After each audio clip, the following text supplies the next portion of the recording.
welcome back, Dromler Nation. I'm your host, Willie Mack, and things are starting to heat up here online. We got Sam Hyde calling out Hasan Piker for Creator Clash. Hyde trashes Austin McBroom. Jake Paul's next fight has a confirmed date. His opponent might have been found out too. It could be brother versus brother. And Elon Musk might be launching his own version of Twitter. But first, Jason R., a Twitch streamer, has been accused of being a misogynist for not playing games with women, allegedly muting them and dodging them in Valorant. Him and Tarek got in a fight over it. I'm not a sexist. I'm not a misogynist, right, Tarek? Yes, you guys are normal people, but I don't think what you do is normal. You're not understanding me. That's crazy. That's the. I don't think what you do is. Why couldn't you just? Because I don't think what you do is normal. But you would think that you would just be. No, I'm not going to say that because I still think it deserves all the death threats and bullshit that he had to get for the last month and a half. Listen, you would think my friend would have my back for 1 minute, dude. 1 minute. I don't condone that, and I haven't. Put yourself in my shoes for 1 second. You are one person who has met my girl and me, and you would think that you would be like, yo, dude, I doesn't deserve the threats that he's getting online. He doesn't deserve all this shit, bro. You don't deserve it. You don't deserve. Listen to me. Jason R., the guy who's being accused of not liking women, then calls Tarek a girl. You didn't say that. You didn't say that. Say one what? Time. Month and a half. But guess what? I had people like train wrecks coming in and saying, backing me up. I had people like Mo coming in, backing me up. Sabrosa backing me up. All these people who were saying things that character witnesses are not misogynist. But you chose to be a girl about it and just wouldn't say shit to me. Now, to be fair to Jason, he has been under a lot of pressure, and he does clarify why he's been dodging women in queue. So why don't you come out and say that and say, so what is your, okay, Jason, let's hear it from you. Why do you dodge girls in queues then? Tell us right now. Why are you dodging these games? Why? Yes, tell us. I respect my relationship with my wife enough to not allow people to start flipping out that I'm playing with another girl. Okay. We've actually seen Ninja give the same take when it comes to playing with female streamers. This is exactly what happened. I play with another girl streamer, right? A joke would be made. A giggle would happen.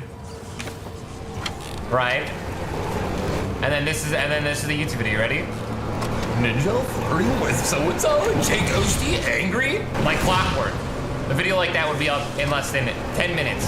It's just not worth it. It's not worth it. That's all it is. Look, people have different boundaries for their relationships, and that's just the reality sometimes. Next, we got Elon Musk trying to start his own version of Twitter. He tweeted, "Free speech is essential to a functioning democracy. Do you believe Twitter rigorously adheres to this principle?" With 70% of people saying no. He followed this up with, "Given that Twitter serves as the de facto public square, failing to adhere to free speech principles fundamentally undermines democracy. What should be done? Is a new platform needed?" People were telling him just to outright buy Twitter, change the bird logo to a Doge. Elon seemed down with it. Lex Friedman offered to build the platform. This is coming off the heels of Destiny getting banned off Twitch and them not even citing a reason for why. People keep saying these social media companies are private, so they don't have to abide by free speech laws. Which is true, but the question is, should it be that way? With how big of a role social media plays in our everyday lives, is it okay that these private companies control what information we see? We've seen YouTube censor Nelk because they interviewed Donald Trump. Twitter banned Hunter Biden's laptop scandal. The list goes on. In other news, the boxing world has been kicking off lately, with Sam Hyde trying to get on the Creator Clash card. He's been calling out Hasan Piker, tweeting, "Hasan, you're a human being, and I want to see you not be like a trampled on shadow person. For your own sake, learn to fight. You need to loosen up and figure out how to punch and move fluidly. Get a good coach and start now. I'm going to force this situation on you." He then quote tweeted a fake Creator Clash card saying, "What's this missing? The people clearly want Sam to fight at the event. iDubbbz has worked with Sam in the past, so why isn't he on it?" Well, Ian did an interview with Keemstar and Happy Punch, and this is what he had to say. There's been some talk of Sam Hyde getting involved in your event. Could you speak to that? Yeah, we just did a live stream where we spoke to it a little bit, but essentially, like, we worked with Sam Hyde for a period, and it was tough. You know, he was wanting to put on his own show, and he did, and it was funny, but he's not a super cooperative guy. He's very unpredictable. So involving him in our event just isn't a good idea. I It's think just most a people massive would. business risk. Also, on top of that, it's like we've put way too much money and time into this to have one person. Also, like, do you think Dr. Mike would box on a card with Sam Hyde? Look, I understand that, you know, Sam might not be on brand, but as far as a show and entertainment, like, yes. We, you know, that's what, yeah, we would lose half the card though.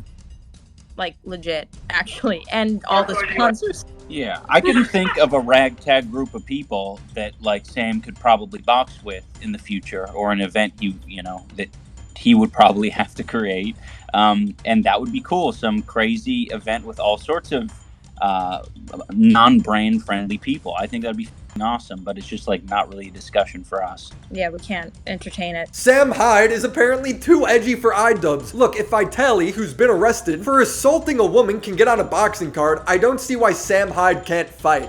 People were not thrilled with iDubbbz over this. People were tweeting, if Sam don't fight, the price ain't right. Sam, of course, was retweeting all of this. He even called out Hasan in the Happy Punch interview. My target right now is Hasan Piker. Have you heard of that guy? we have. I'm not a fan, by the way. Yeah, I think he's cruising for a bruiser right now, and I'm I'm gonna put it on him. This whole interview was honestly pretty fire. iDubbbz trashed Austin McBroom's social glove event. Part of the reason we continued on and we had the charity element of Creator Clash is because of how horrible Austin McBroom's event was. Not speaking on the production value and the commentators and everything, but just the promises made and all of that sort of stuff. So I'm not a fan of how people were treated in that event. So I don't know. I'm not crazy about like, ooh, would you fight this person? He's a dickhead. Like, yeah, he's a dickhead. Let's not give him attention. Let's fight someone who's more worth it. He then said he'd knock out Jake Paul. If Jake Paul called us, I was literally just going to ask that. I said, are you so serious that if Jake Paul called, what would happen? we've kicked the shit out of him. Yeah, facts. No printer, period. Yeah. Oh my God. Okay. I respect the confidence. Speaking of Jake Paul, we might know who his next opponent is. This all started when Nate Diaz demanded his release from UFC, tweeting, I would like to request to be released from the UFC at Dana White and Hunter. I apologize for asking online, but if you don't give me a fight ASAP, I got stuff to do. Jake quote tweeted this saying, free Nate Diaz. Jake's been trying to set up this fight for a while now, but can't since Diaz still has one fight left on his contract for the UFC. Well, only an hour after this, Jake tweeted August. So it seems like we have a confirmed date for the fight. We just don't know with who yet. Maybe Diaz? But then again, it could be Logan Paul. He just signed with Bally Sports, saying we could see him in August. Ron, congratulations on that signing, but who else can we look forward to? Oh yes, we also got my brother Logan Paul. You can look forward to him in around the August time frame. And since Jake's a free agent, he might sign with them too. If that happens, I expect him to be on the same card at the least. Jake is also apparently best friends with Jeff Bezos now, tweeting, Jeff Bezos and I are homies, and posting my new BFF to TikTok, showing him and Logan on Jeff's yacht.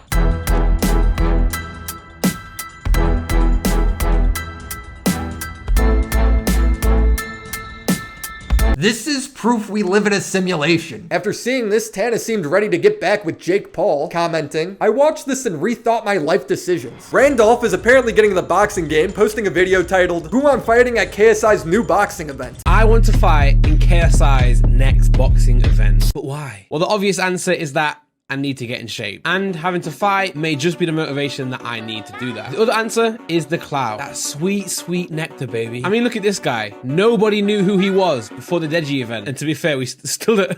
Who is this guy, man? But listen, I can't just fight anybody. I can't just lose 50 kg overnight and then go fight Jake Paul. I gotta pick my opponents realistically and fairly. So let's take a look at the potential candidates. The man of the moment, Salt Papi, baby. As of his last fight, he's lost a lot of weight. But that's nothing that I can't do. And plus, there's no way I'm letting a grown man fake walk on my dead body. Next up, Salt Papi's recent opponent, Halal Ham. The man's had 2 fights now, I think, and lost both of them. He's the perfect option. With that being said though, I do like Ham.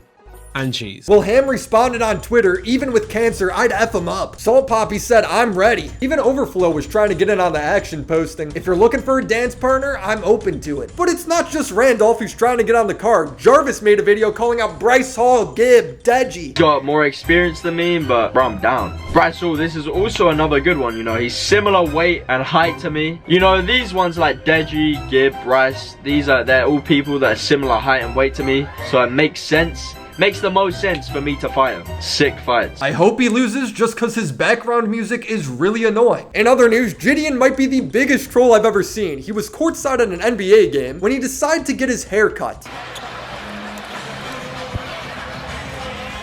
Well, this is the ultimate barbershop here tonight. I'm surprised Bob Getters isn't over there giving the haircut. Former Timberwolves director of security. He's got his barbershop skills as well. I mean, that guy was like all the rage. It's like G Gong or something. I don't know what his name is. I can't even, like, it's G Gong. G Gong. The players are shocked, the cameraman's shocked, even the ref can't help but laugh. That'll be it for today, Drama Alert Nation. Make sure you like the video, subscribe to Drama Alert, and hit that notification bell, because we will be updating you on all these stories and more as they unfold. Till next time.